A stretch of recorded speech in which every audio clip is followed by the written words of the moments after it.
Show. Sundays, Mondays, we live for the fight. Hey. College game day and Thursday night. Hey. Rivals fall and the banter flies. Hey. We bleed our teams till the day we die.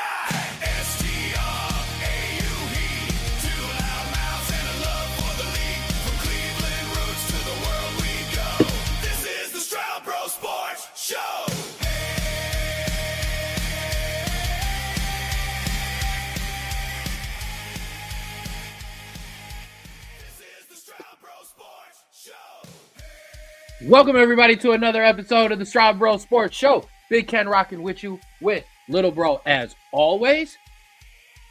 Whew. Bit of a couple, not a couple technical difficulties literally right before I was about to hit the go button. Kind of derailed me a little bit, but we're back in. We're locked in. Little Bro, I did just talk to you, but I'll ask it again this week. How we doing? Ken, I have officially given up. I am no longer going to wear sports shirts on the show. Wore one last week for Cincinnati. They lost. Wore a Chelsea jersey on Tuesday. They drew a game they really should have won. We're done. We're wearing plain t-shirts and sweatshirts for the rest of the show's existence. We'll not be wearing any memorabilia whatsoever. That's hilarious. First of all, appreciate you, Ray. Rocking in with us as always. Let's tackle this off rip. And we may even need to be honest with you, restart the show up. But I am obviously in my Cowboys gear today. Not because I am just a guy who's wearing a shirt of his favorite team. If you are a little late on your sports news today,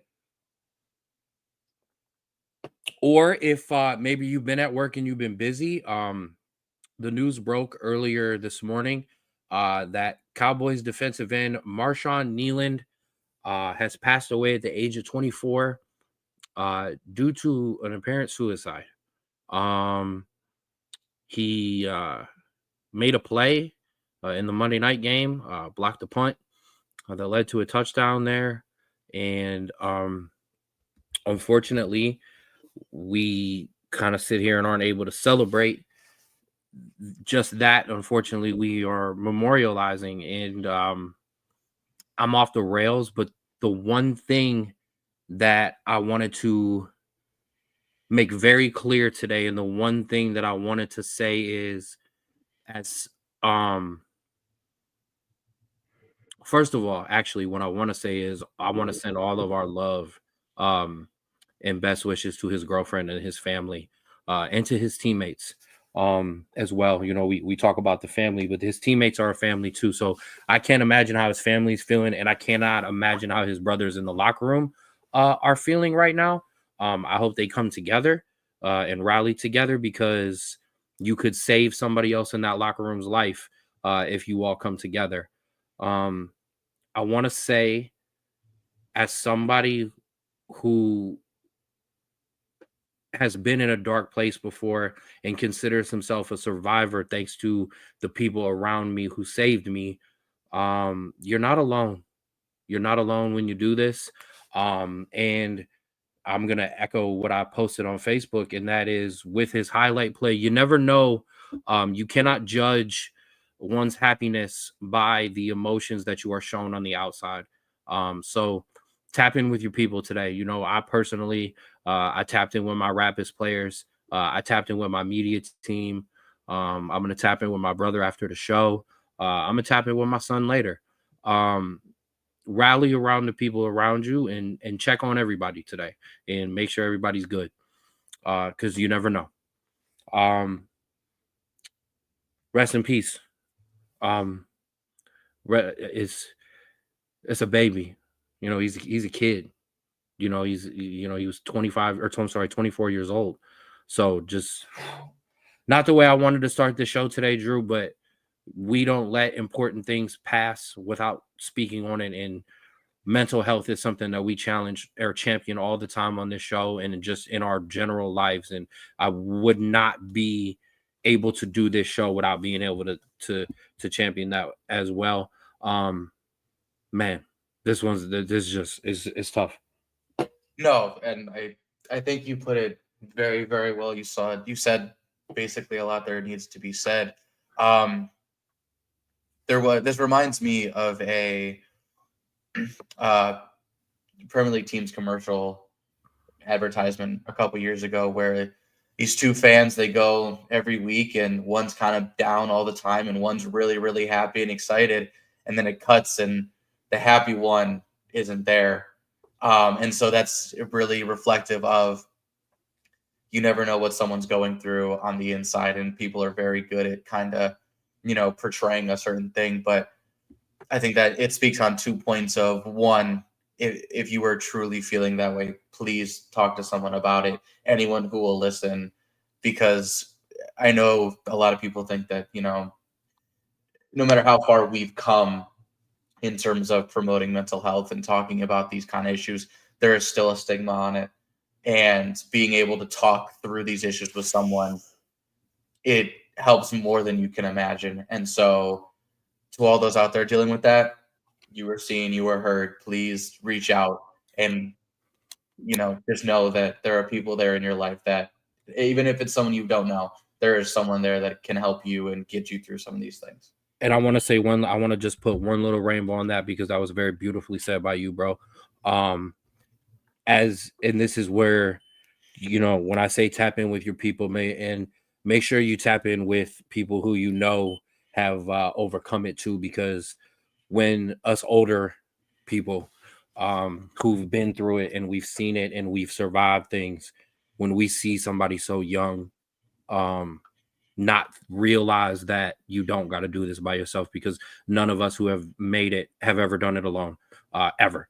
And it doesn't have to be people close to you. There are strangers that will come and sit with you and come talk to you from far away to make sure you are good. So tap in, always tap in to everybody. I don't normally do this at the top of the show. We're going to take 5 seconds, 10 seconds. Let's reset. Let's come back in and let's talk about some football. Sound good, Brody?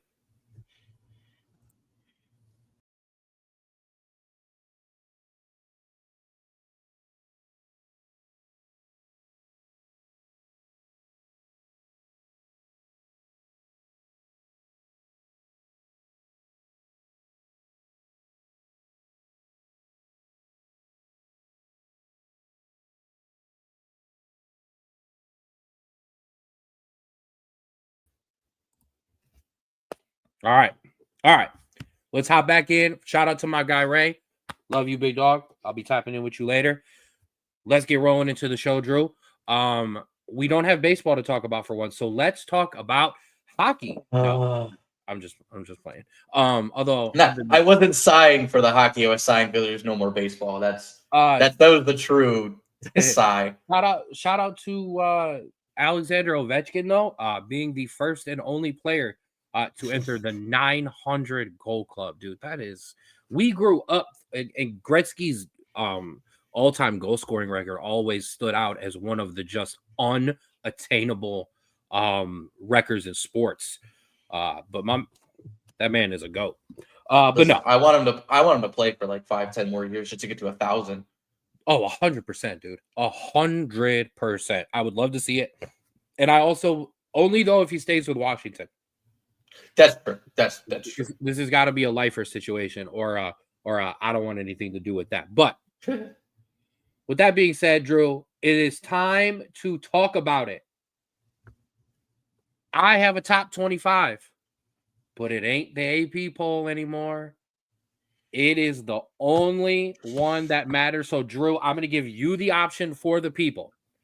Are we going to start with the whole entire top 25, or do you want to just jump right in to the top 12, to the college football playoff teams? Where you want to start?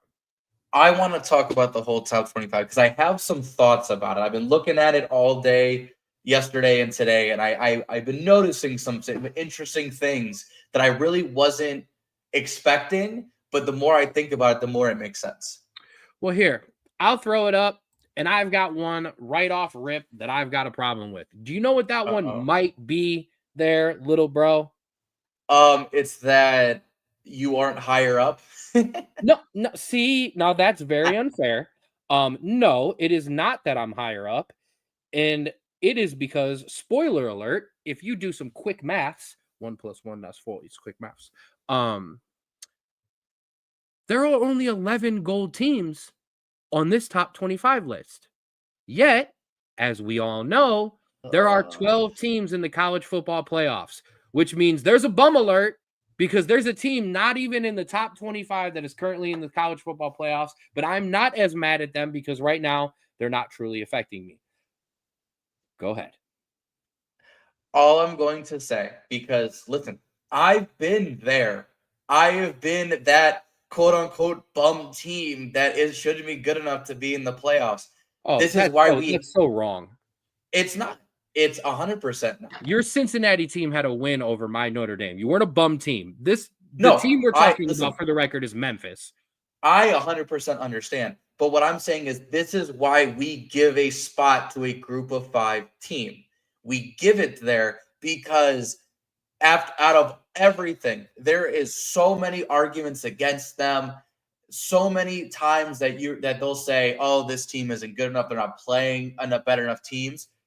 Sure, but the issue is when you don't guarantee a spot for that team, the arguments and the just bars that they have to be cleared from a group of 5 team, no matter how good they are, become taller and taller and taller. Because even if Memphis was undefeated or a 1-loss team, the amount of backlash that they would get to even be considered in the top 12 if they didn't have a guarantee spot would be enormous, because they don't have the record that some of these teams do, or they don't have the strength of schedule that some of these teams do. I get that. They have no control over that. And the only way to test that if they are legit is to give them a spot in it. I understand that it's a down year for them, but that's why we also have guaranteed spots for conference champions and other power leagues, because maybe a conference is down a certain year or a conference isn't as good a certain year. We still give them that spot because that is what we should do. Well, here's the thing there, little bro. Big bro's made a whole life of not doing what people say I should do. I get it. Yeah, I know you're a Cowboys fan. And Notre Dame, although that one's in the family. Yeah. I guess the thing for me is I feel I get it to a point, but I also kind of feel like maybe we should just keep that spot open until we get to the end of the year, and then we decide which of those teams is the best. Because right now, I cannot, in my heart of hearts, look at any of the teams beyond the 25 that aren't considered, I don't know, whatever, Power 5. And I can't, it's hard for me to look at that Memphis team with that ugly ass loss to UAB and be like, you deserve it, when you don't have any quality wins either. The issue is then you get, let's say Memphis, like I said, had one loss, right? Has just one loss. Then you're now trying to convince yourself that Memphis, due to statistics or the games they played, is more worthy than a Texas team or an Oklahoma team or a Utah team, and it's they're never going to win that argument, and so you have to. It like I said, it becomes the Boise, Bearcats. Nobody argued about Boise State being in last year. That is a very good football team. If you're a very good football team, we're not going to complain about you being in. And although you said you wanted to talk about the whole top 25, we're talking about the college football playoff. Memphis is not that good football team. What I was going to say first is, if you take away the automatic addition of the group of 5, I guarantee you there would have been many arguments that there were teams more deserving than Boise to be in. You have to give that group of 5, the best group of 5 team, one spot. That's all they're asking for. They're not asking for each conference. It's one spot of, hey, this is the best of the rest that we have to offer. I guess we'll wait and see. The problem with this is you're gonna have years where you have the Boise State where we're like, good, Sure. Ashton Johnson in the playoffs. Let's do this. I'm here for this. And then you're gonna have years like this year where we're like, Memphis, South Florida. But can I make an argument now, which actually leads in my bigger point?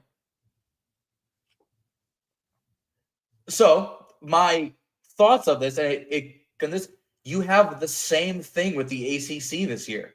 True. You have 3 teams above the best ACC team in Virginia. And we've said Virginia has been skating on thin ice all year, and Louisville has a bad loss. And so it's of the same point where, yeah, the ACC is a down year. Miami had 2 bad losses, and Clemson looks like hot garbage. And so the other teams now are trying to pick up the slack. What I do want to say, though, is they gave a lot more respect to the Big 12 than I thought they were going to. BYU at 7, I understand putting Ole Miss and Georgia and Alabama above them. I understand that. However, if they beat Texas Tech this week, who is at 8, which I'm surprised is that high, but I think is deserving to be that high, they jump spots for me, I believe, because that's a great win if they win that. Also, having Utah at 13, I think is really good, because I think that Utah team, when playing at its best, and they're playing at their best right now, can beat a lot of teams above them. All right. I'm going to shift this because what you said is not what you actually wanted to talk about, and that's okay. You distracted me with your hate speech, all right? But if it flows better and it works better. Here it is. Here are your right now college football playoff 12-team playoff scenario. A graphic, Ken. I mean, you were meticulous on this one. Man, I cooked this one up. Took me a lot of work. A lot of copy, a lot of paste, a lot of zooming in and out. Yeah, hey, listen, it's stolen. Sue me for it. I actually don't. Just take the show down. Don't sue me for it. The number one, or I should say, your 4 teams on a bye are numbers 1 through 4. Number 1, Ohio State. Number 2, Indiana. Number 3, Texas A&M, and number 4, Alabama. Yes. So we had this argument last year, and I was against it, but I'm looking at it now. Mm-hmm. I'm okay with having it 1, 2, 3, 4 getting the buys. Yep. I think if you keep the conference winners and the best group of 5 getting at least a spot, I'm okay with going 1 through 12, best team to worst team. First of all, thank you, because I argued very heavily for that last year and you disagreed with me. Because I love you, bro. Don't get me wrong. I like Texas Tech and I like BYU, but the thought of wanting them having a bye right now that's just ridiculous compared to who is ahead of them. So I'm glad you're on board there. Now, we run through 7 through 12, which gives us first round matchups of Notre Dame and BYU, which is electric. That's a great game. That's a great game. That's a great game. First of all, 2 young freshman quarterbacks. I'm going to do exactly what I did last year. 2 great defenses too, by the way. 2 great defenses, but I think we have the edge because I think we can play more physical, and I think we would be able to out physical BYU, and I think that's how you can beat them, because you don't want to try to outscore them. Do not get into a shootout with BYU. Your only issue is you're on the road in this one, and that's a little. BYU at home is electric. I watched some of those night games. It's fun. I got you. I would like to be higher, but we don't have the opportunity. We're going on the road in the first round. So Irish fans, get on board with this now. We win out, we're gonna make the playoffs, but we're going on the road in the first round. So just get over that, and we're going on the road in the second round too. So our other matchup, 6 versus 11, would give us Ole Miss versus Virginia. Yeah, no. Ole Miss is gonna drop 1,000. Once again, this is why Virginia, BYU, Texas Tech should not have first-round buys right now. That's okay, though. You still belong, but then we've got a shootout. 8 versus 9. God. Texas Tech versus Oregon. And then lastly, our 12-5 matchup. Go on. Finish. Georgia versus Memphis. Can I say something? Yeah. So obviously everyone would pick Georgia in that game, and they almost guarantee would win. I can't say that Texas or Oklahoma deserves that spot more by the way they've played. So as you see, we went through that, and I didn't kind of go in the order that I should have. Number 1, Ohio State. Number 2, Indiana. Number 3, Texas A&M. Number 4, Alabama. Number 5, Georgia. Number 6, Ole Miss. Number 7, BYU. Number 8, Texas Tech. Number 9, Oregon. Number 10, Notre Dame. 11, Virginia. 12, Memphis. Your first 2 teams out are, very surprising, Texas, and not surprising, Oklahoma. So here I have multiple points. You roll with me where you want to. First of all, were you surprised that Oregon was that low? I was. Yeah, because one, that Penn State win now doesn't mean anything. How bad they've been. And then the only other team that they had to prove themselves in is Indiana, and they lost that game. And so you only had one prove-it game, and you lost the prove-it game. And so if I'm being honest, they're kind of on the same level as a Texas Tech or a Virginia, where you're just like, you really haven't shown me anything on the big stage.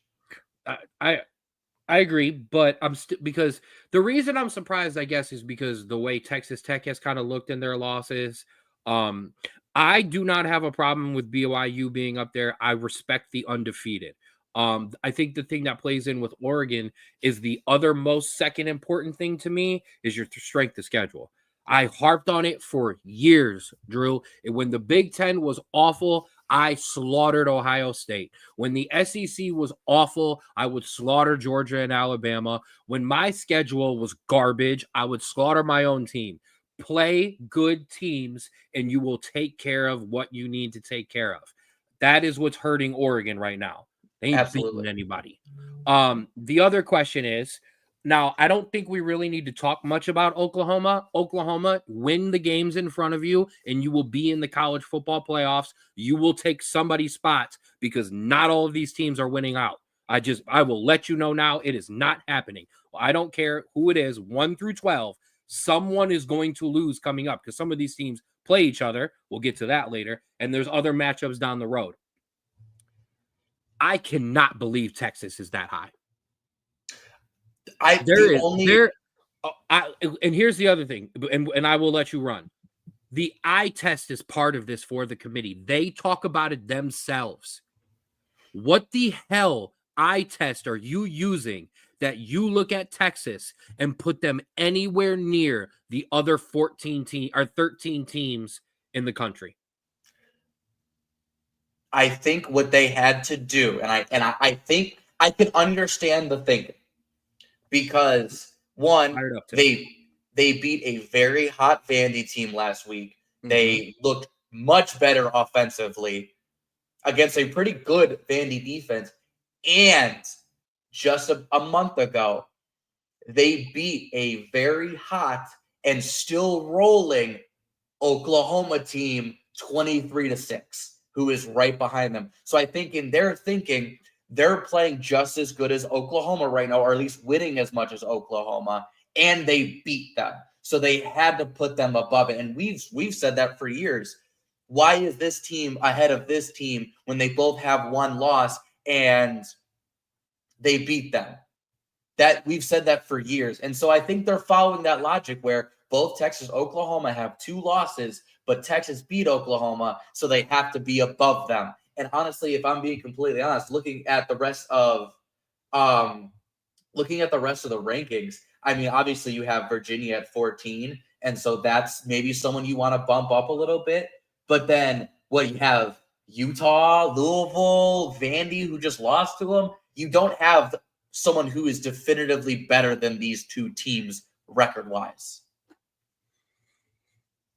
We'll go through the rest of the top 25 because I'm going to disagree with you. I have one team specifically that I think should be right there, but we'll get to that when we get to the rest of the Cincinnati. top 25. I agreed you should have been in the top 25. The committee vehemently disagreed with me. 63 Tennessee being in there was awful, by the way.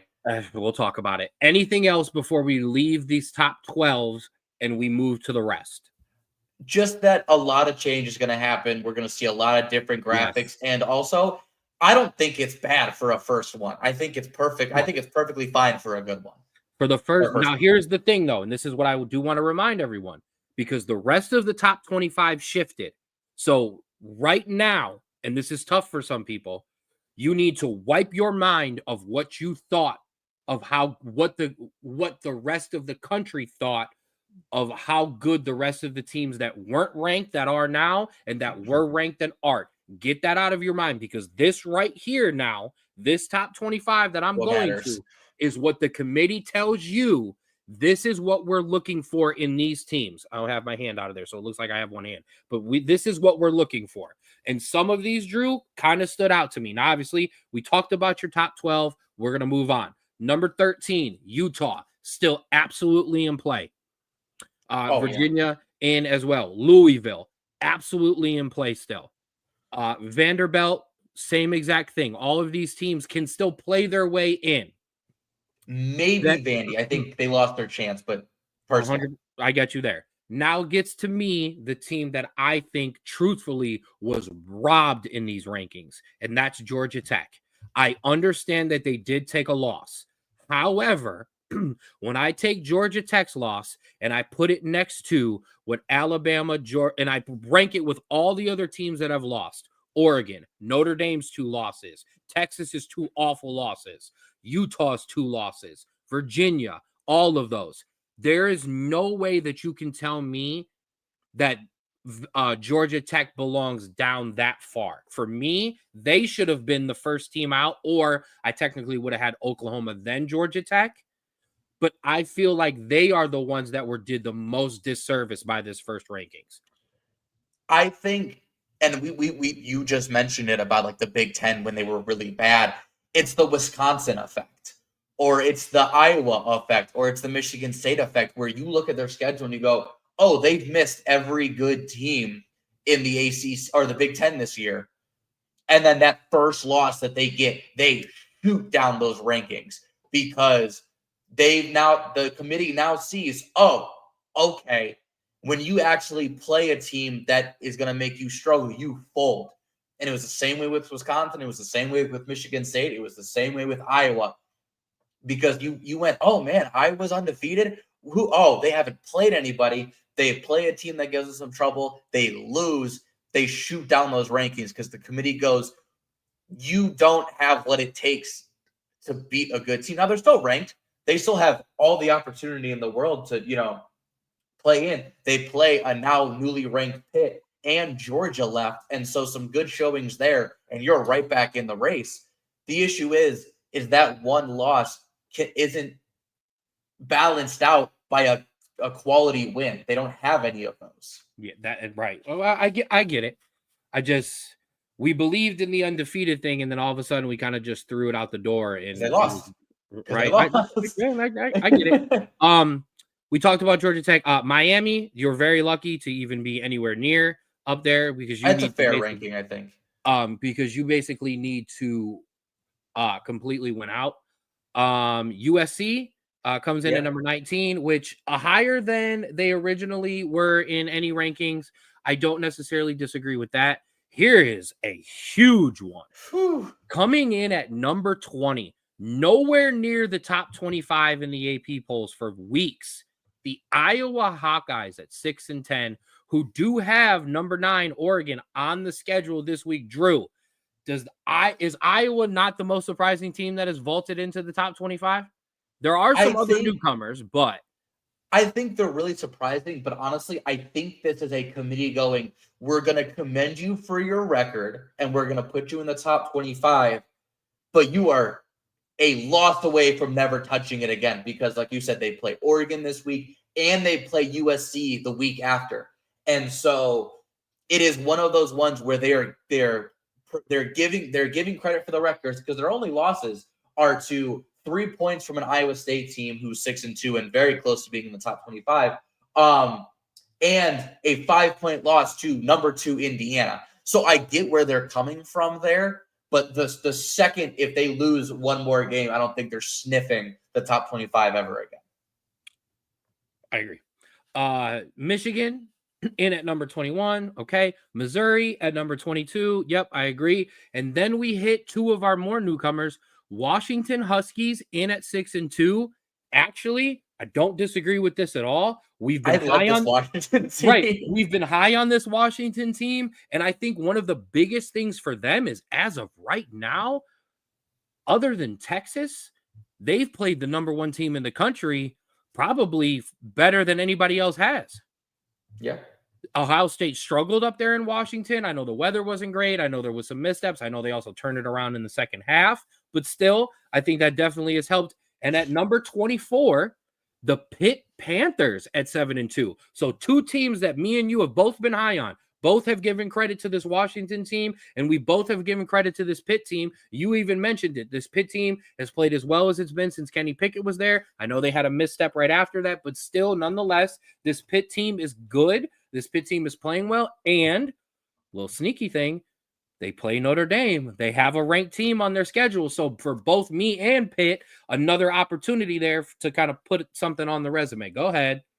No, I was gonna say, and this actually plays with what Dad said. What's up, Dad? So what you got? Pitt, like we said, we're respecting the record because obviously they did lose to Louisville, and then they had that loss to West Virginia. Go West Virginia. However, they, like you said, they play you next week. They play Georgia Tech the week after, and then Miami the week after that. And so brutal end of schedule. However, the committee is saying we're respecting you for your record. Now show us what you got. Show us that you deserve to be in this, because I think, honestly, Ken, the winner of that game next week is, or the loser of that next week, I think is absolutely completely out of the college football playoff discussion. Who is? The loser of you versus Pitt. Yeah.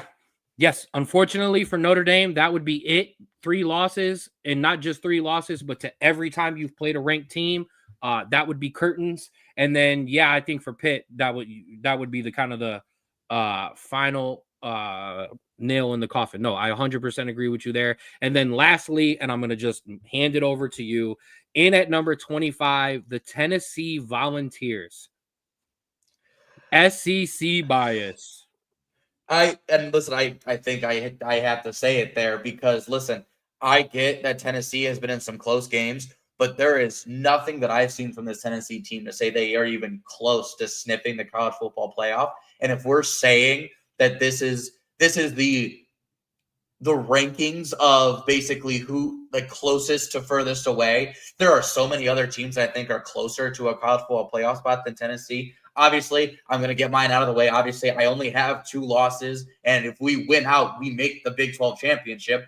Like, it's still in our hands, so it's not like we need help. But also, I know it was UAB, but Memphis only has 1 loss. James Madison only has 1 loss, and they're killing it right now.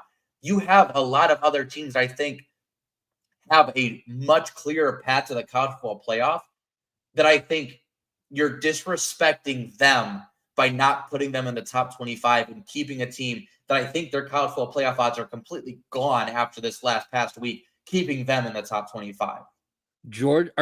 Tennessee is getting credit for playing Georgia really close. Yes. And that, to me, is, I can't ride with that. I'm sorry. I can't do that. I know we gave credit to Washington, but Washington hasn't just been blown out in the rest of their games. This Tennessee team got blown out by Alabama. They lost to Georgia. And here, let me just rattle off some of these huge wins that they've gotten in between, those losses. Syracuse, Eastern Tennessee State, UAB, Mississippi State, Arkansas, and Kentucky. None of those impressed me. Oh, I'm sorry. They also lost to Oklahoma too. That was where they look in the second half, looked absolutely abysmal in the second half. Not a single quality win and a bunch of losses. So yeah, sure. That will take care of itself. I agree. It just was like, it made no sense to me because, like I said, not just me. There are plenty other teams that I say you are closer to making it to the playoff than Tennessee is. So why are we rewarding a Tennessee team for the top 25, if not just to give other SEC teams a better win on the resume because it was a top 25 team? Oops, I said the quiet part out loud. Oh, you absolutely said the quiet part aloud, because I'm going to put that up back one more time. Now, no longer on this top 25 list is anyone from a non-power conference. So they took that away as well. All right. No more rankings. No more bitching. Let's get to the actual games. And we'll start with, as always, our Straub's sneaky watchables. I have 1, 2, 3, 4. I got 5. We start at 3:30 and we roll down because we got mostly night games. Number 6, Oregon at now number 20, Iowa. They weren't ranked when I did the graphic. Yeah, I can see that they're a little different on the rankings. My bad.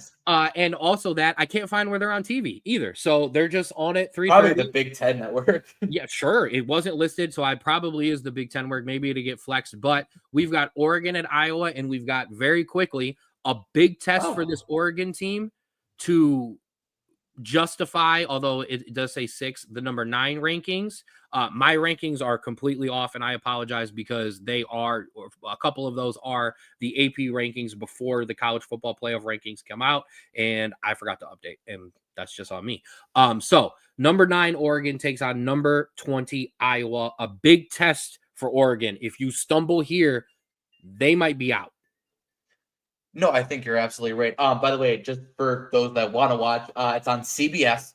Looked at it. They probably flexed it to CBS because of the rankings. However, no, I absolutely agree with you because I think this is a big of a test for Oregon as it is for Iowa. Because obviously, you look at Iowa; they made the rankings after not being in the top AP poll. It's one of their only tests of the season, other than Indiana. And so it's obvious for Iowa, you need to win to stay even in a whisper of a chance. But if you're Oregon, yeah, you're top 10. But like you said, they have not played a single team, and they have not won against a single team. The only team that they played, they lost to.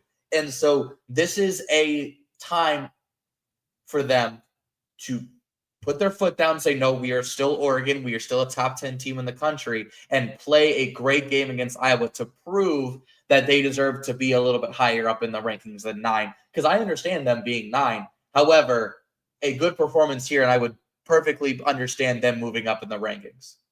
You cannot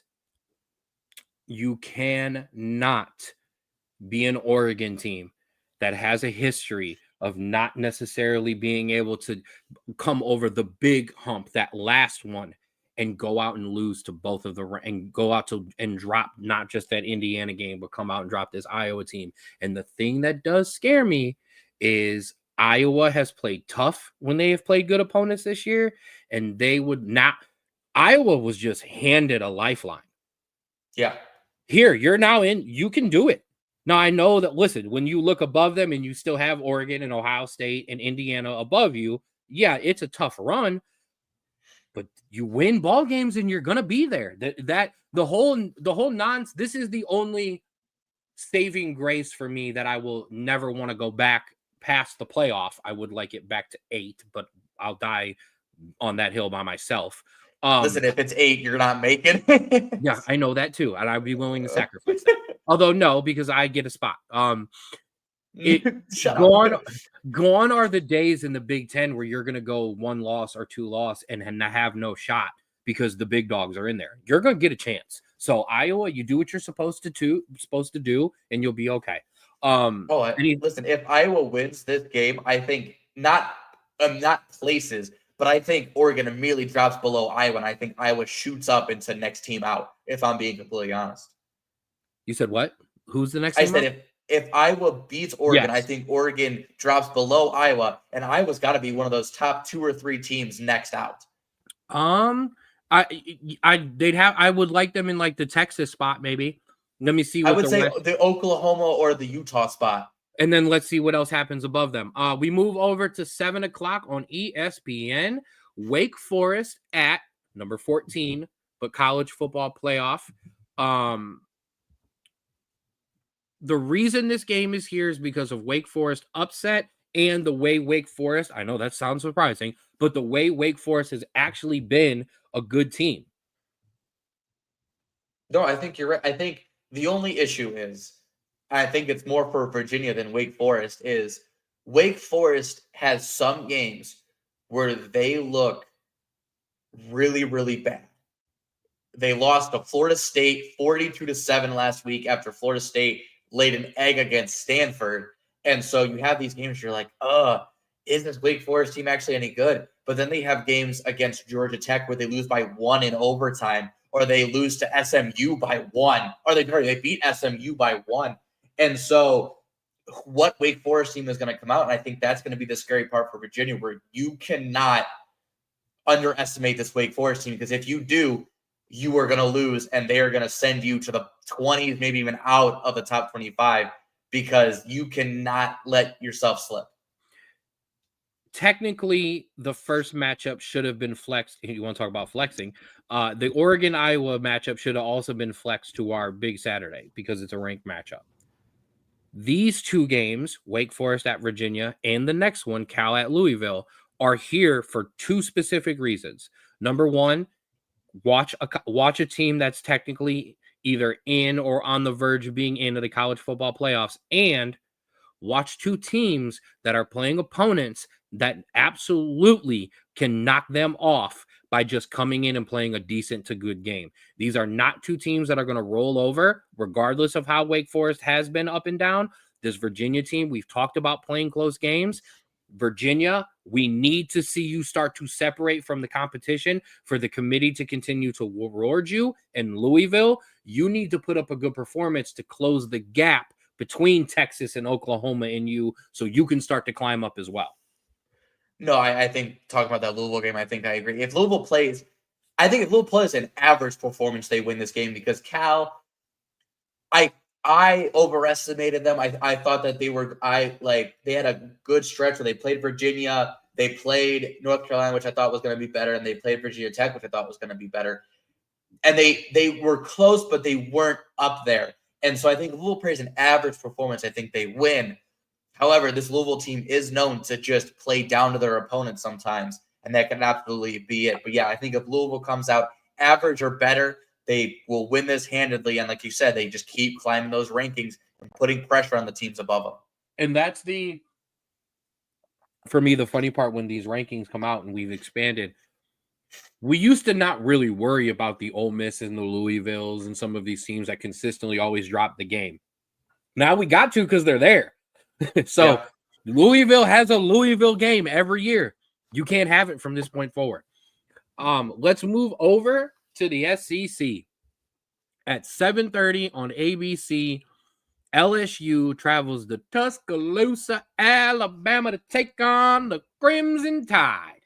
Is there any chance Louisville or LSU has a chance here? If LSU was at home, I would have put Alabama on the biggest upset watch you've ever seen in your life. Because if you're going into Death Valley, they just fired the coach everyone didn't like. These boys are going to be flying, making plays. The crowd's going to be behind them. They're not going to have like this weight over their shoulders. I would put Alabama on the biggest upset watch there is. Now, it's still kind of there, but I think Alabama, if they can kind of stomp that out in the first quarter, I think they're fine. That's the key. In the first quarter, maintain business, and you'll be okay. That play's going to get real quiet if all of a sudden they're down 14-0.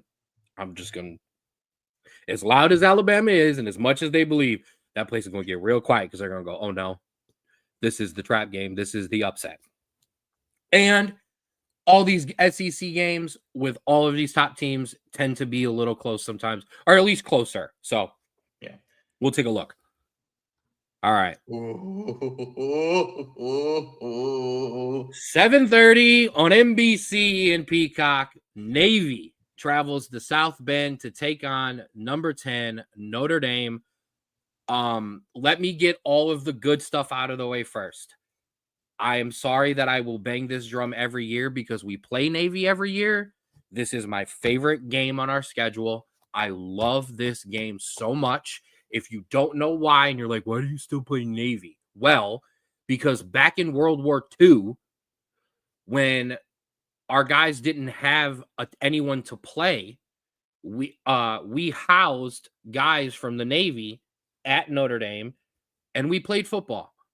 We've maintained that respect and that honor and that tradition, and we have played a game ever since. They saved our university as well during that time because of not having places to play and players to play football. So there's always been a connection. There's always been a respect. And it is the only game each year in which, on my schedule, I know there's other teams that do it, but it's the only game on my schedule which, no matter what, both teams go over to each other's end zones for each other's alma maters.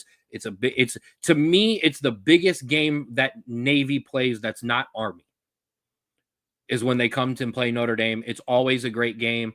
I don't want it to be a close game because this damn option I hate so damn much. But yeah, I got nothing on the actual game. I just really love this game. Ken, Yeah, I know. a team does it every year. Do not overlook the academies. I know. We don't.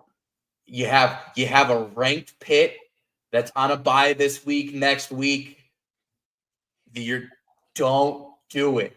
I don't want to be looking in the third quarter and it's 10-3 Navy with 300 rushing yards. Don't do it. It sucks. I've been there. I hate this. I've been undefeated and then had to play Navy, and it was 17-14 going into the fourth quarter, and I wanted to pull my hair out. Don't let yourself do it. And I carry on that tradition from Andy. I love this game. I will always champion this game. I hate the option so damn much. Please, you tackle the ball carrier. Eye on the ball. Be aware. Tackle the guy in front of you. Don't try to tackle the guy he's pitching it to. Number one. Number two, the only hope I'm given, this is I have to switch on for the show into an irrational brain that is like, all Notre Dame's going to win it all. We struggled with Boston College for 3 quarters last week. You better have learned, is all, because if you don't play catch up against the option, then you struggle. You have to get out in front. Once you get that 10-0 lead and they start having to force it, that's when you can take control of the ball. I'm scared and I hate this game, even though I love it so much.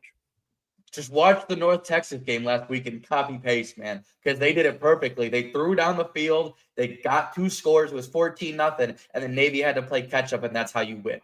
You cannot go down to Navy. And although the running backs have been great and Price and Love are back rolling, Carr, you have to win this game until we get the lead, and then those guys can go. All right, that's done for your sneaky watchables. Sneakables.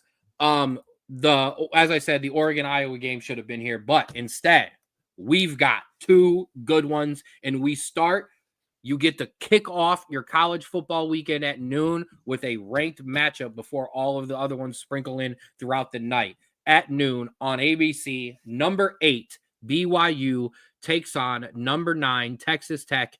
I'll be honest, this couldn't come at a worse time for either of these teams, because to have come out just after the rankings, both of you high, no matter what, one of these teams is taking a dive, and depending on other results, one of these teams could easily see themselves wake up on Wednesday in the college football playoffs and wake up this coming Monday completely out of it. Not completely out of it, but out of it. One, how this game wasn't flexed to a night game is beyond me. You're telling me 8 versus 9 at Texas Tech isn't worthy of a 7:30 start over LSU and Alabama? Sorry. I am convinced, and somebody is going to have to verse me on this, but I have to believe there is just no flexing in college football. Because, look, here, I'm naming the night games. Wake Forest at Virginia, Cal at Louisville, and LSU at Alabama. This game trumps all of them. Anyways, I'm going to move on. Yep. Hey, listen, you're talking to the guy who believes Michigan, Ohio State should be under the lights at night, so I don't want to hear it. Well, the Big Ten also never wants night. They always want noon games. The Big 12 loves night games, so whatever. Anyways, one, this game is going to be the best game of the weekend, hands down. Both these teams know how to score. They know how to play defense. The crowd in Texas Tech and Lubbock is going to be amazing. It's game day. It's going to be this game is going to be electric. However, both these teams, regardless of the result, are going to get somewhat of a pass. Why do I say that? Utah and Cincinnati are on a bye this week. And so, regardless of the result, neither of these teams are going to be affected by other results in the Big 12 because those are the only two other teams that truly, I think, have a shot at the Big 12 championship game. And so, and both those have 2 losses. So, even if Texas Tech loses, they're in the same boat and they have more impressive wins than Utah or Cincinnati. And so, they're good. It's a great game, and I think it's going to be even better by the fact that I think both these teams understand that even with a loss, they're still well in play. And so I think that's where even more fireworks come out because they're not going to play scared. For Texas Tech and BYU, you lose and you're still in it, especially for the Big 12. Although for Texas Tech, that's going to start to become harder. For BYU, though, be very careful.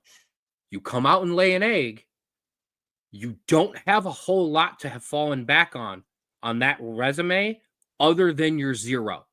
And as somebody who carried the 0 for a while and it helped us, that 0 is great and it's amazing because it literally just vetoes every argument. Yeah, but we won every game. Yeah, but we won every game. Yep, we won every game. You take that 0 away and we can start to pick and we can start to nitpick and start to find flaws in that resume. And that's what becomes scary for a BYU team. Now, both of these teams, like you said, could lose this game, win the Big 12, no problems.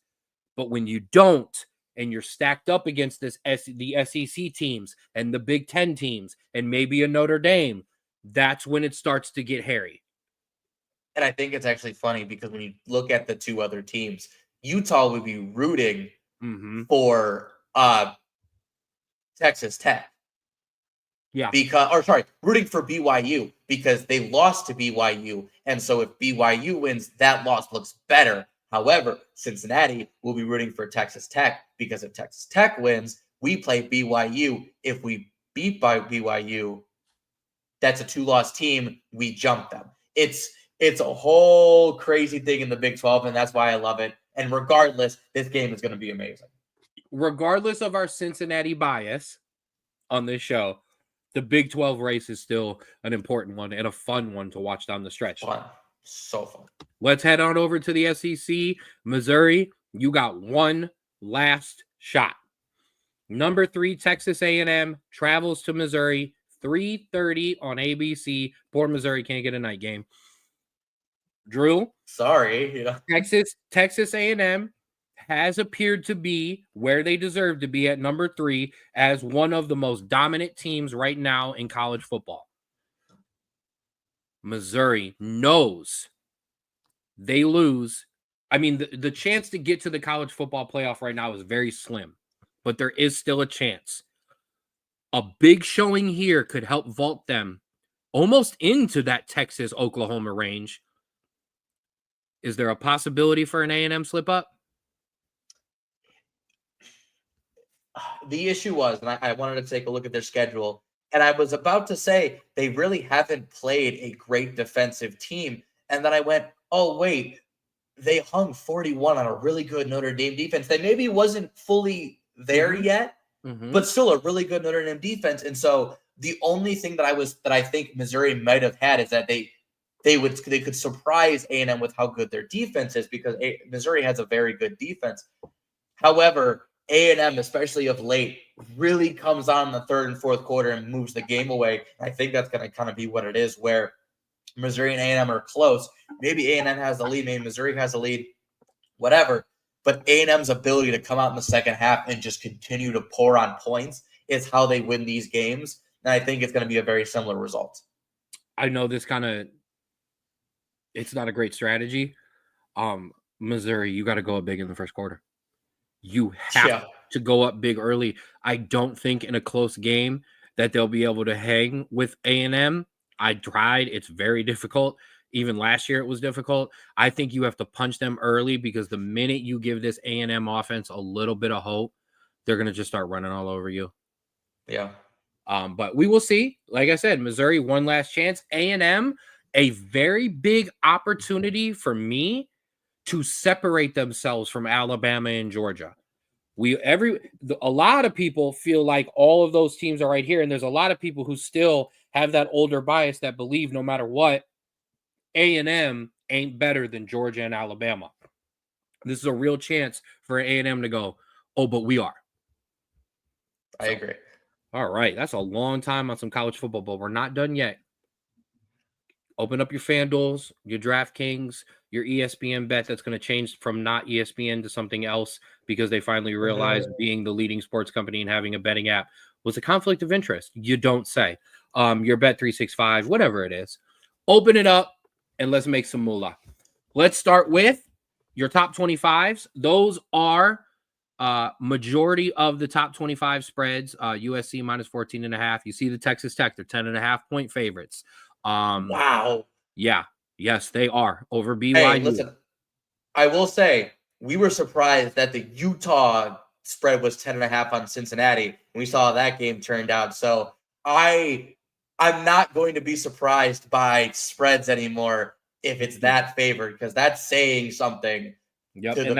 And I did check it. I did update it live. That is still 10.5. Another surprise, A&M 6.5 point favorites in their game with Missouri. Oregon minus 6.5 over big spreads this week over Iowa. And then Notre Dame minus 26.5 over Navy. I don't like that. I'm just gonna let you know right now. And I had to put it in Ken's Chef Specials because it's just so awesome. Ole Miss takes on the Citadel this week, and they are 54.5 point favorites.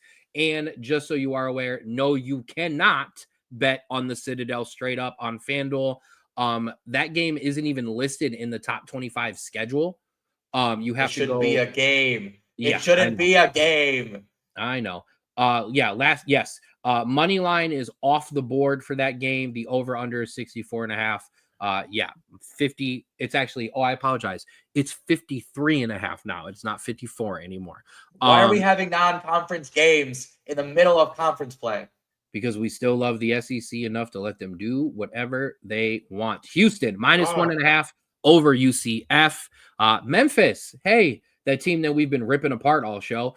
Minus 3.5 point favorites to Tulane. And that's why you shouldn't be. Tulane is a one-loss team. I don't want to hear it. Oh, we're just going to argue big dogs versus little dogs today. That's okay. Army, minus 6.5 point favorites over Temple. Our West Virginia Mountaineers, fresh off an upset, minus 6.5 favorites over my Coach Prime-led Colorado. And then I do like Arizona. That's going to be a good game as well. That's one to keep a watch on.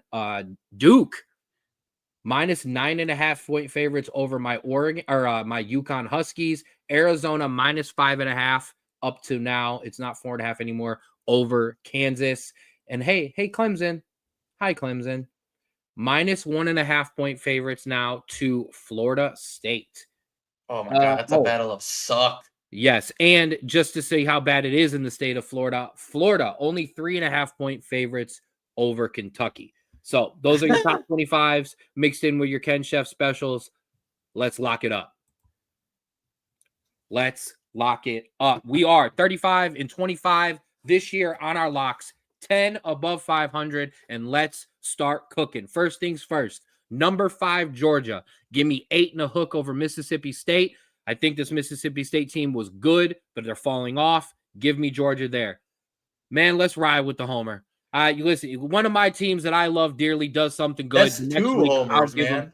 Yep, 2 homers right here. West Virginia minus 6.5 versus Colorado. I think the wheels are falling off in Colorado, and I think West Virginia has finally found a formula for some winning football. Get the quarterback in, Rich Rod, that runs and throw, and look what your offense did last week. I think that keeps going.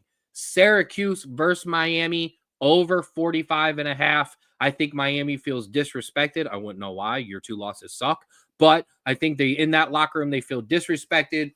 They want to put up points on Syracuse. And a Syracuse offense that in garbage times can put up some points. I like that. Yep, more homers. San Jose State -5.5 versus Air Force. San Jose State's done it against the academies. I think they'll do it again. I love San Jose State. I love them. I love them. I love them. I also call them the Aztecs. Those are the Spartans, not San Diego State. The Aztecs. I apologize. I can't say I love you and get your team wrong.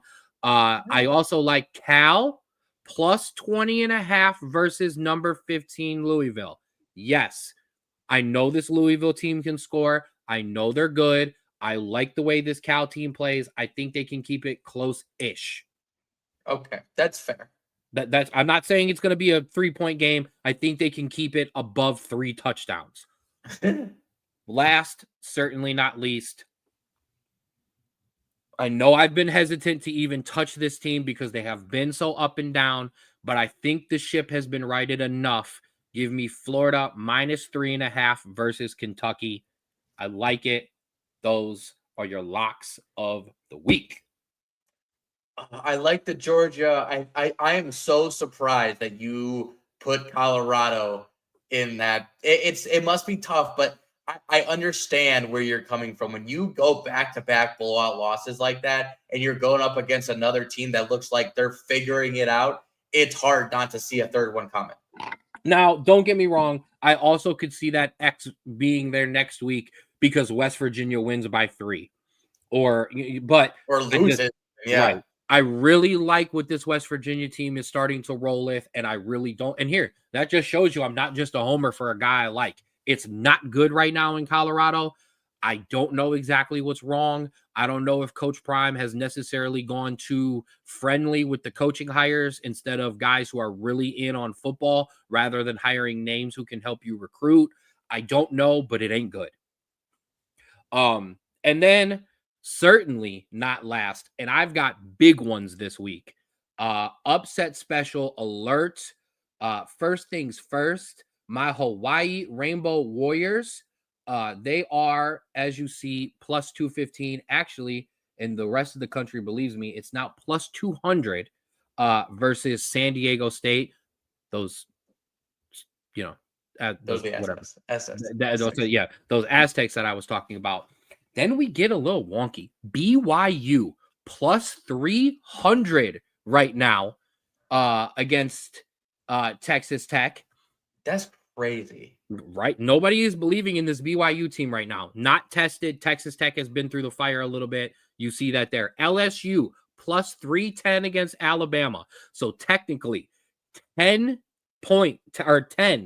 is the difference between a BYU win over Texas Tech and an LSU win over Alabama. Vegas, I mess with you, but that's a little wonky. Boston College +330. I don't remember who they play. Drew, take care of that for me. And then Penn State +500 to take on Indiana. I mean, I know that's very unlikely, but hey, you never know. And then lastly, and because it's up there, we talked all about it, Drew. We like this Cal team. Louisville has to be careful. Cal is +890. That might be too good to pass up. That's why also, 1-8 Boston College plays 6-3 SMU. Yes, that's who it was. Listen, I know Boston College isn't good, but they played Notre Dame to a 12-7 game into the third quarter. Maybe they rally around and beat up on an SMU team. But the fact that Boston College 1-6 is 330 and BYU is 300 and Cal is +890, something's off this week, and I'm willing to try to jump on it. No, listen, I would say every single one of those games, maybe not the Hawaii one, just because I think that's such an up and down thing, but all the other ones, I go, well, I feel like I have to because there's at least a shot it's going to happen. Now here, listen, I like to promote smart betting on our show. What you do is you load $6 into your FanDuel account and you put $1 on each of them. You're good to go. If you lose $6, who cares? If any one of those hits, you got some money to play with for the week. All right. That does it for me. You take over. It's time for the NFL. I got bets at the end, but Drew, hit me with some graphics. Whew. Absolutely. We got an interesting Thursday nighter tonight. The Raiders of Las Vegas travel to Mile High and take on Denver. Listen, it's one of those games that Denver could win. It could be a numerous possibilities, and only one of them's fun. Denver could either dominate. This could be a 13-10 game, or this could be a 30-28 barn burner. We honestly don't know what's going to happen here. Well, what I can tell you, spoiler alert, is me and Oos are going to bet this game like it's going to be 34-33. So I pray for my FanDuel account that it is like that. Yeah, sure. Oakland, a little bit decimated by some of the trades as well. No Jacoby Myers. Obviously, he's been moved, but still got Brock Bowers, who I would really like you to throw to a lot tonight. And we still have deep threat, former Cincinnati Bearcat Trey Tucker as the long shot. Just going to put that out there. He is now basically wide receiver 1. I'm going to put that out there right now. Well, they're screwed. But after that, we get to the Sunday slate. The Sunday slates. Atlanta travels to a new, now upgraded defense in Indianapolis. These are both teams that we're not sure how they're going to come out. I tend to lean Indianapolis just because I think Pittsburgh always messes guys up, but I think Atlanta has a chance to come in and prove again that the offense looks better and the defense can hold some. But I still like this Indianapolis team. The now Paul D. Podesta-less Browns. I had it up on my phone. It distracted me because I saw the news there and was going to mention that. But yeah, you lost your scouting or whatever strategy manager to the Colorado Rockies. Yeah, and that strategy, let go of Baker Mayfield, hired Andrew Berry, and signed Deshaun Watson to a $300 million contract. Not great strategy in that, so I am more than okay with him going to the Rockies. He seems to do better in baseball because if you guys don't know, that's the guy who Moneyball was based off of. He's Jonah Hill. They go to take on the even worse somehow Jets. Wow. So we'll see what happens there. Listen, the last time we played the Jets, a certain quarterback came off the bench on Monday night and led us to our first win in a year and a half. So listen, maybe some more things will happen similarly to that game, and we'll see a certain other quarterback come in and save the day. I was going to say, there you go. First of all, Baker ain't walking through that door. Second, hopefully my guy Shedeur Sanders can walk through that door and be something. Since you kind of this is why I'm driving now, because you drove and then just drove past me being able to talk. I like the Colts here. Look for the Colts here to make a I didn't know if you wanted to talk about that game. That's okay. I don't want to talk about this one. Sorry. Browns and Jets, moving on. The next one too, I mean. Considering moving on. Saints at Panthers, cool. Great. I mean, I will say real quick, if the Panthers win this one, they go up to 6-4. That's not a bad stint there for them. They're the sneaky wild card. A sneaky wild card team that's going to get blown out in round 1, but whatever. My guy Bill Simmons calls that the Shakey's game because that's where they do their end of fantasy football stuff at a Shakey's Pizza, and they watch the first round playoff game. That's a Shakey's Pizza game. Shout out to that. This is a good one. Patriots at Buccaneers. Drake May versus Baker Mayfield. 1 o'clock game of the week. 1 o'clock game of the week. For me, the two quarterbacks leading the MVP race, Drake May and Baker Mayfield. Yes, they are having better seasons with their teams for me than Josh Allen or any other quarterback. I'll stand on that business. I'll give you a quarterback. I will give you a quarterback. Listen, Jonathan Taylor has been having a nuts season, so I would put him in that conversation. But in terms of quarterbacks, I absolutely agree. This has the making of a 48-45 game. So if you guys are going to watch any game this weekend, don't watch the Browns game. Watch this game. That's going to be absolutely fantastic. Yeah, unless you live in Cleveland and you're forced to. Well, that's what illegal streams are for. But also, what? Also, I would say the Colts Falcons game I think is number 2 on that list. But this game I think blows every other game of the 1 o'clock slate out of the water. That's going to be such a good game. A battle of two teams that need a victory and to let us know who the hell they are. Ravens at Vikings. I don't know what Ravens team I'm getting. I don't know what Vikings team I'm getting. You want to talk about the Thursday night game? This game could be 17-10. This game could be 45-40. I don't know. I think the thing that I think benefits Minnesota is they play well against teams with bad defenses and good offenses because their defense typically tends to be better. And so I think Lamar can only do so much. He's going to do what he can. But I think this Minnesota team, especially being at home, it has the better feel coming into this game. But that being said, Baltimore could blow them out by 21. And I'd be like, yeah, that makes sense. Just don't let JJ have the ball late in the fourth with a chance to win the game. So all I'm going to say. Bills at Dolphins. I don't think it matters which Dolphins team we're getting. I think even if they play the best, they would only play the Bills close. But I would like to see the Bills start to catch more momentum and build off that Chiefs game and kind of start to show us who they are. Yeah, I agree. I think either the Bills dominate or they get a late score to put it away and we go, wow, that was a close game. But it's a divisional game. Miami has been known to put up points in against good defenses. So I think the Bills come out no matter what. But I think this could be a lot closer than people think. I wish this team was healthy because this would be a really fun game if they were. We've got Giants at Bears, Jackson Dart versus Caleb Williams.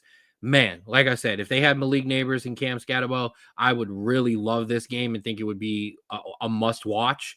But now with the injuries, I think Chicago should take care of business. But still fun. Listen, Jackson Dart versus Caleb Williams is a matchup that I would, although that it hurts me to say this, I'd like to see in an NFC championship someday because I like both of these kids and think they can be great quarterbacks. But this is a baby preview of what could potentially happen in years to come. No, I think, yeah, this is a who's further along in the rebuild kind of game. And so we'll see what happens there because Bears defense does not look good, but no, the Giants offense is very anemic right now because of the injuries. Absolutely. Jaguars at Texans. Who's gonna play second in the AFC South? Oof. Yeah, Jaguars right now in on the playoffs. Texans will most likely be without CJ Stroud. Yeah. So that means I haven't heard anything. So yeah, neither have I. They're trying to. Okay, wait a minute.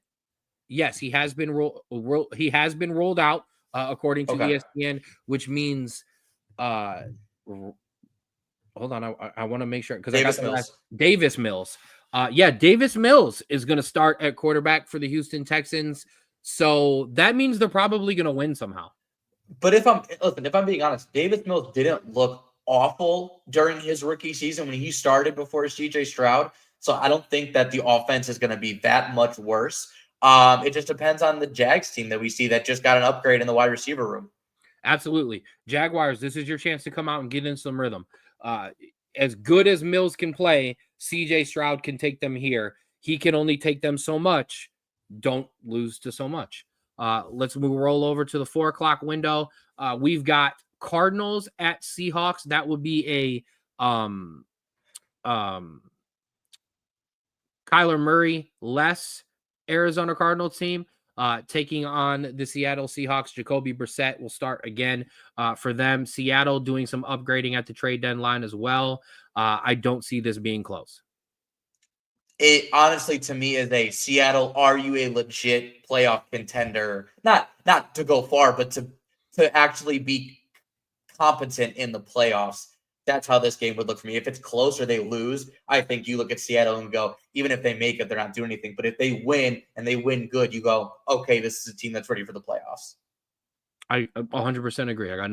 I can't add anything else to that. I think the Cardinals are the bar, if I'm being honest, in the NFC of where you are in terms of being an actual contender. You said the Cardinals are? They're a really weird litmus test to me. Yeah, which I failed. Whatever. In a game that should be good, but Washington's the stupidest franchise alive. The Detroit, I don't care. I'm gonna ride them every week now. I know. The Detroit Lions travel to take on the Washington Commanders. Marcus Mariota and the Washington Commanders. Lions minus what? Lions minus whatever. Yeah, I mean, the issue with the Lions this year, the Lions have played down to their opponents. However, I think, Marcus Mariota. It's only 8.5. Take that. I know it's like rolling out Colt McCoy when he was playing. It's one of those ones where you go, yeah, he's serviceable and he's not going to make stupid mistakes, but he's not going to do anything that leads a team to a win if they're playing on a good team. So I think Detroit wins this one. Even if they play down to the opponent, I think they win it, but it could also get ugly. Yeah, no, I agree there. That should have been your 4:00 game of the week. This last one will be it. Rams at 49ers. Two teams fighting. I wouldn't say fighting for the playoffs, but one team fighting for the playoffs, but two teams trying to get in battle for the division as well. This should be a good one. Yeah, sorry, I just got a crazy notification we'll talk about at the end of this. Yeah, no, I think both teams, I wouldn't say surprisingly, but in their own way have exceeded expectations for what has happened. The Rams, because of their age, playing well above and staying healthy. The opposite, the Niners, despite all their injuries, are playing well and potentially getting Brock Purdy back this week or next week. I think this will be a great game. I think that, this is the 4:00 game. It's not Antonio Brown, is it? It is Antonio Brown. It's a wild story that we're going to just mention because we don't know all the facts, but whoa. Just hang tight. Because listen, as soon as you said it, I opened up ESPN and it's on my front page, and I'm like, this is what he's got to be talking about. No, I agree with you. Brock Purdy's is back in. This offense is starting to get healthy. The defense is going to try to just hang on the best it can for this Rams team. I mean, you keep Matthew Stafford upright, you're going to be in every game. Period. End of story. That's it. So Sunday night, okay-ish. We've got Steelers at Chargers. This is all going to come down to which Chargers team it is. I'm picking the Steelers. I think the Steelers win this game no matter what. It's close if Justin Herbert decides to play like an NFL quarterback. If we see these weird-ass Chargers play like they have played a couple weeks, Pittsburgh's going to drub them. My thing is, I think regardless of the result, because I think honestly either team could come out of this with a victory. I think either one. I think it's going to be a low-scoring game. I'm thinking 20-17 kind of game, just because I think both defenses have played a lot better lately. However, it just depends on what offense the Chargers come out with. So I think it'd be 20-17. But in terms of if the 20 is the Steelers or the 20 are the Chargers, good luck, because whatever you pick is going to be the other one. You didn't want to talk about this model who broke up with her offensive line boyfriend? No idea what you're talking about. You don't. She divorced him because never mind. We're not even. Let's move on. Monday night, I could not watch a game more in my life. I was going to say, Ken, are you even going to watch this game? Because I feel like regardless of what happens, you are going to be excited for a split second and then go, oh, wait, the other team is doing well. I hate this as well. It's like when I used to watch Baltimore and Pittsburgh on Monday nights and go, I don't want either team to do well. I want it to be 0-0. And even then I go, well, no, both defenses played well, so I can't be excited about that. I don't know how. I know exactly how you're feeling here. I used to just joke for a mild earthquake. Now, because thanks to Batman, I just root for the Bane earthquake at every time any kind of matchup like this happens. I don't even want the game to go on. I don't know. COVID. I don't know. I don't care. Just cancel it. I don't care. I hate these teams so much. And no, it will not even be a split second, because before my brain could even start to think, oh yes, Philly lost, or oh yes, Green Bay got scored on, I will instantly be mad, because yes. And no, I don't even want to tie. I want nothing positive to be able to come out of this game for either team. You want the game to be canceled. Yes, barring injury, because I don't want to see anybody get hurt. But yeah, no, I hate this game. I'm going to watch it because I'm going to have 4 parlays running on both of these offenses. But yeah, listen, here's what I need. I keep saying Philly is not that good and they are very beatable. I also keep saying that this Packer team is mid as hell and their defense is overrated and their quarterback is even more overrated. One of those things is not going to be true after Monday night. And you're not going to like that. And no, because I'll still find a way to make either of them true. Your teams on a bye this week. I mean, I'm just going to be blunt. With everything that has just happened and inspired today, the Cowboys, listen, if they didn't have a bye week, should have got flexed to a bye week. I don't think there's an organization in sports right now that needs a bye week more than Mike, or maybe they need to actually be on the field. Can we get a second one? Right. I don't think maybe they want to be on the field to kind of eliminate the distractions, but this week off will kind of allow the team to be able to navigate a difficult situation without having to worry about travel, game plan, and being suited up for a game. So I just send all my love to my guys down there and all the family and everyone affected by what happened today. Our other teams on a bye week, not to just roll back into football like things don't matter, but I want to keep us going. Bengals, Chiefs, and Titans. Titans are going to lose the bye week. Hopefully the Bengals are only watching defensive play film, even the offensive guys, just everyone's watching defensive footage this week. And Kansas City just rested. I will say 3 out of those 4 teams, it sucks that they're on a bye because those are honestly 3 of those 4 teams are fun to watch regardless. And so you're just like, oh, okay. Me? Also, yeah, I'm fun. Listen, it's high scoring games, all right? That's the fun part of it. Whether or not you get blown out or you blow out, you whatever. But also sucks for the fantasy teams because listen, those offenses put up a lot of points, and also the defense gives up a lot of points, and so fantasy is probably going to be down this week. Oh, yes. Oh. Huh. Oh man. Okay. Well, shout out to all my people in the falls. I'm a little further away from the falls, but hopefully everybody gets the power back on. It's cold. It's gonna be cold tonight, so hopefully everything gets worked out. Thanks for tapping in with us, Oos. Now I know where you've been. All right. I got a little something special here, Drew. And we're going to test the powers of my degeneracy because I got a little special sprinkled in extra. First things first, I've got our NFL parlay. Just don't look at the bottom yet. So for our NFL parlay, I just want to mention me in the money line is Mike Tyson in his prime right now. I am destroying my money line picks. We are 40-17 against the money line on our NFL picks. And yes, Andrew Straub, the Cleveland Browns have made the parlay, baby.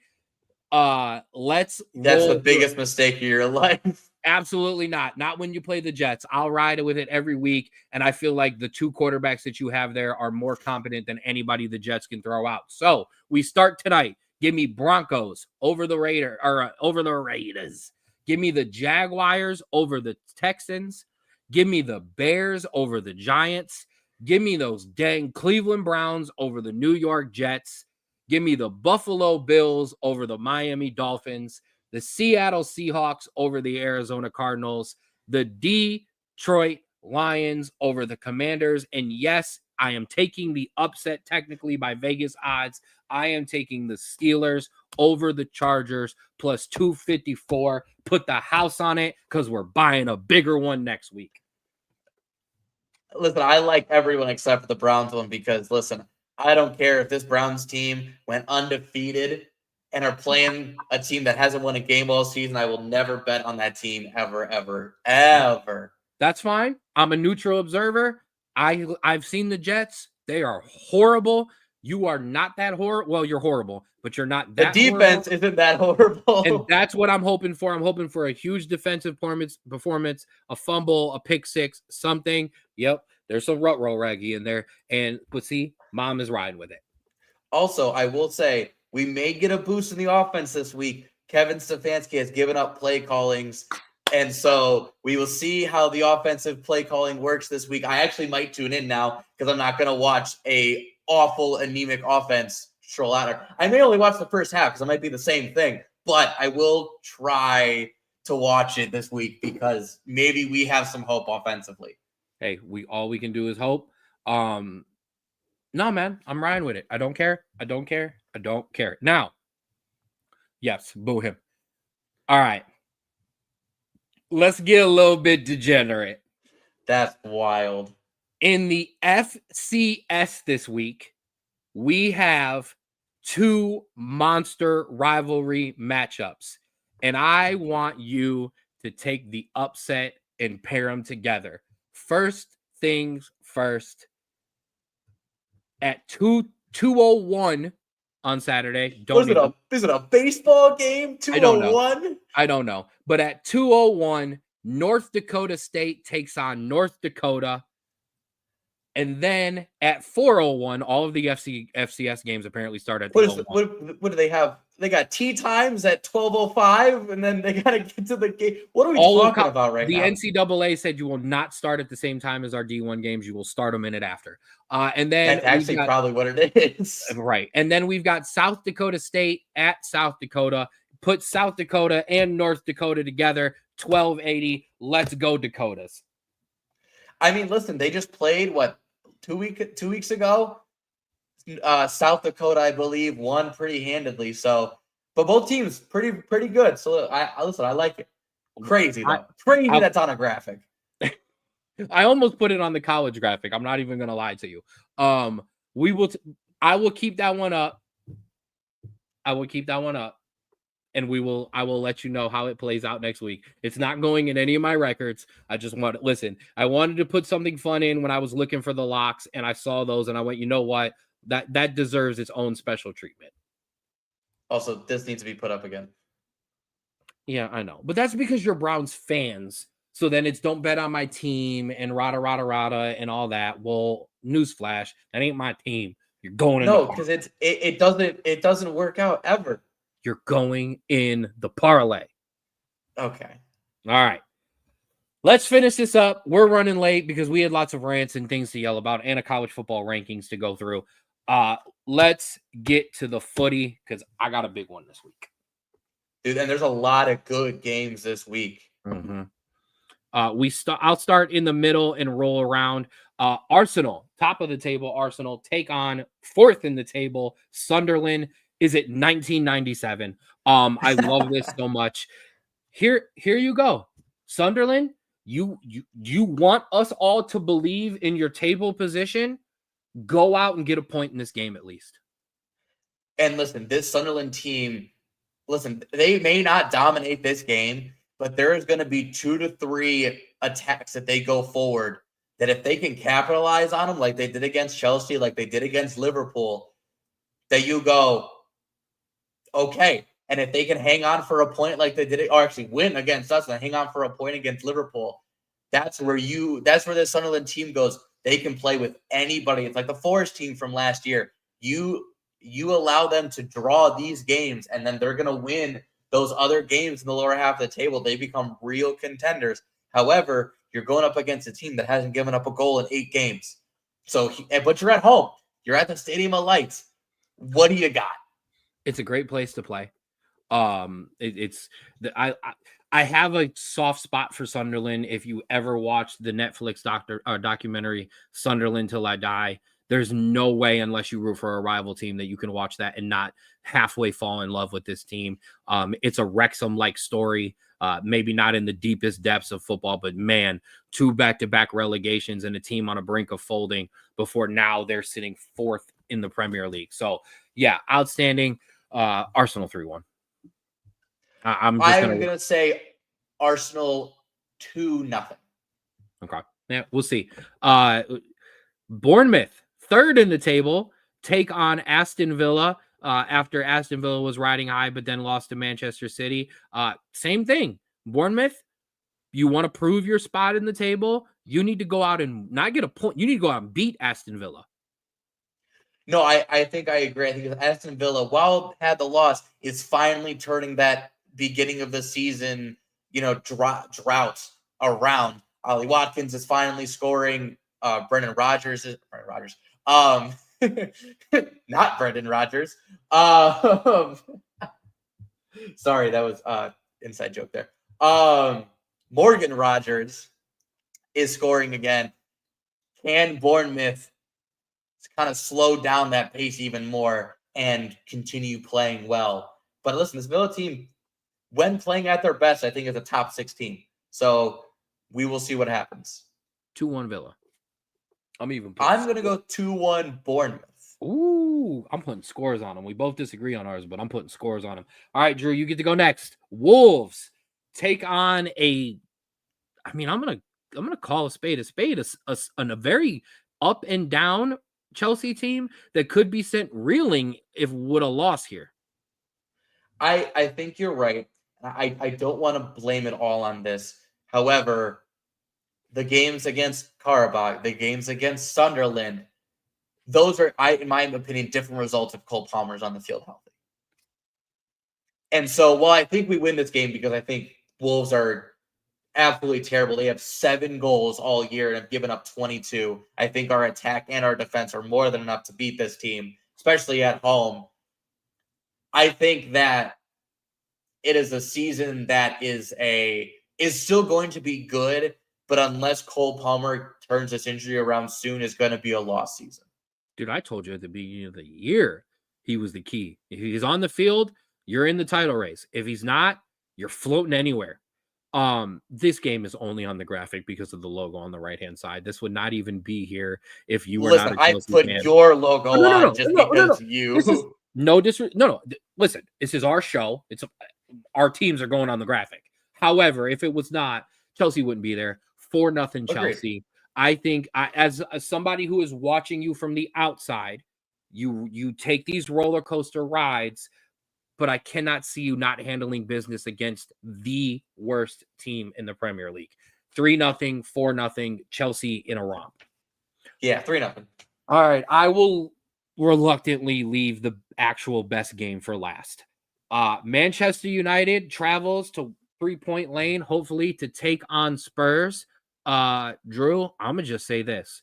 I really, really hope this United team has done nothing but watch that first game against Spurs over and over and over again, because we are not, they might be maybe a little bit better, especially after their result in the Champions League or in the Champions League or Europa League, whatever the hell they're in. They may have be riding that or similar to that. We are night and day from the team that played them early on in the season. And I really, really hope these boys remember that. No, and I agree. And I know you're not going to want to hear this. They also should look at last week because it was a given telltale sign that if you bully this Spurs team, if you make it physical, they are going to crumble. They are not going to be high flying like they typically are. They will break down, and that gives you the perfect opportunity to score goals. Make this game dirty, make it aggressive, make it physical. You'll come out with a win. The problem is when this United team is playing at its best, we're playing a bit more flashy. We're playing a little bit more on the front foot. That's how Ruben Amorim wants to play, but it's also how Spurs likes to play. So now you're getting into a legitimate back and forth, literally run after run. And that's where and also I don't know if you want to do that. No, that's where also for me, that's where you can expose the issues at the Manchester United back line. So we'll see, but come on, don't lose to Spurs, please. Not again. I can't do this. Make it dirty, man. Make it sloppy. I want to see Harry Maguire hopefully in this game because he's been injured. Yes. And I would also, and I'm throw this out there, this is a Casemiro game. Man, I need you in there kicking people and just doing dirty stuff and doing what you do. And then we will take you off 60, 70 minutes and put Kobe Mano on. It's fine. I'll roll with it. And I agree. Here we go. I mean, this is what it is. It is the game of the week. Liverpool at Manchester City. Man, I've got 2 games this week that I absolutely hope don't get played. The Monday Night Football game and this one too, because I couldn't hate 2 teams more than I hate these 2 teams. However, 2 teams that have started to right the ship, 2 teams that absolutely need 3 points to potentially try to stay with Arsenal. Yeah, there are 3 winners potentially.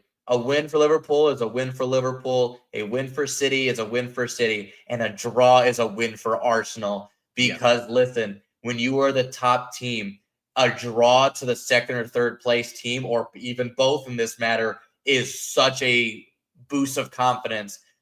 However, if one of these teams comes out victorious and looks pretty good doing it, that's the team I'm going to say if Arsenal has even a speck of a slip up, they're winning the title.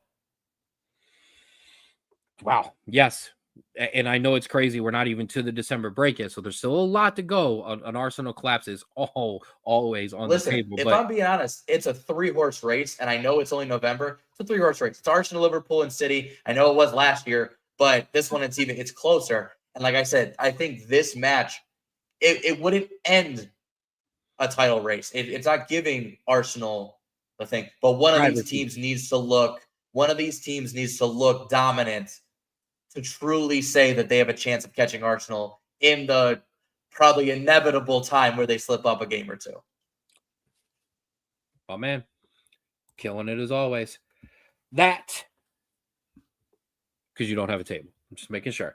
That then will do it for this week's roundup show. Oh, wait, I'm sorry. We held off. My bad. End it with the Antonio Brown news. Yes, thank you. So in some news that I got 20 minutes ago during the NFL segment, former NFL star Antonio Brown, extradited from Dubai, arrested on attempted murder charge stemming from shooting in Miami. Ken, we had a lot of Antonio Brown news, and then now no Antonio Brown news, and then now again in the news cycle. I don't want to say I feel bad for him, but it seems like this is just, it keeps getting worse and worse for this guy. Man, trouble. It kind of reminds me of like Pac-Man Jones, or trouble just seems to follow this man wherever he goes. Originally I thought he was cleared, and that it was a issue in terms of there was some kind of fight and a scuffle and he was protecting someone or defending himself. Apparently that is not the case. Man, Antonio Brown, that's what I got. Antonio Brown. If you Google Antonio Brown, it is crazy. Yeah, so we'll see what happens there. All right, way to derail us at the end. I should have put that in at the NFL, and I missed it and forgot, and you didn't stop me, but it's all good. Well, now that will do it for us this week. Big breath. We made it. Drew, final shout-outs. Yes, thank you everyone for watching, liking, commenting, however you digest and support this podcast. Only thing I got to say, Cavs with a win last night had the throwback blues. I liked them. However, the throwback whites would have been a million times better, and I stand on that 10 toes down. The LeBron era Cavalier jerseys are... The whites would have been, with the Donovan Mitchell, yeah. And however, I am always partial to the throwbacks of the 70s. The blue and oranges? Well, the 80s and 90s blue. The 90s blue and oranges is number one in my book. But then even further back, the 70s, with the old school. I don't. Oh wait, yeah, here we go. I'm looking at these right here. Because I got a picture of it. Yeah, those right there. Those, yeah. That is top tier, and so is that. Yes. And yes, just for the record, that is Larry Nance Jr., Campy Russell, and Austin Carr. Larry Nance Sr., by the way.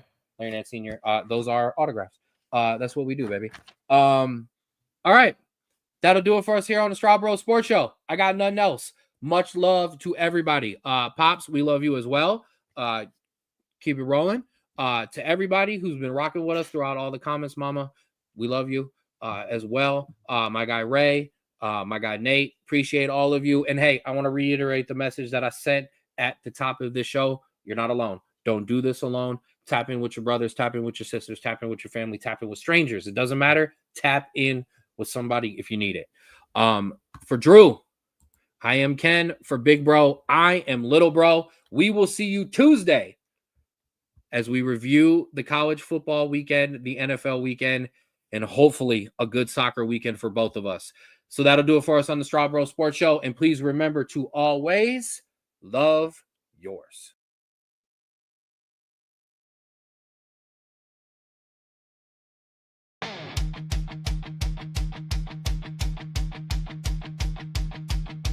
Ken's got fire and a wild hot take. Andrew's stats make the whole place shake. Laughing loud when your team goes down. Straub boys run this sports town.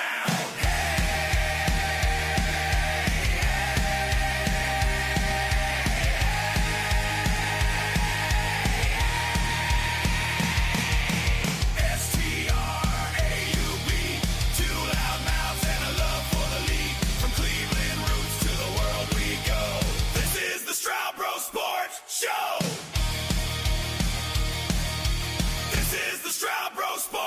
show. Sundays, Mondays, we live for the fight. College game day and Thursday night. Rivals fall and the banter flies. We bleed our teams till the day we die.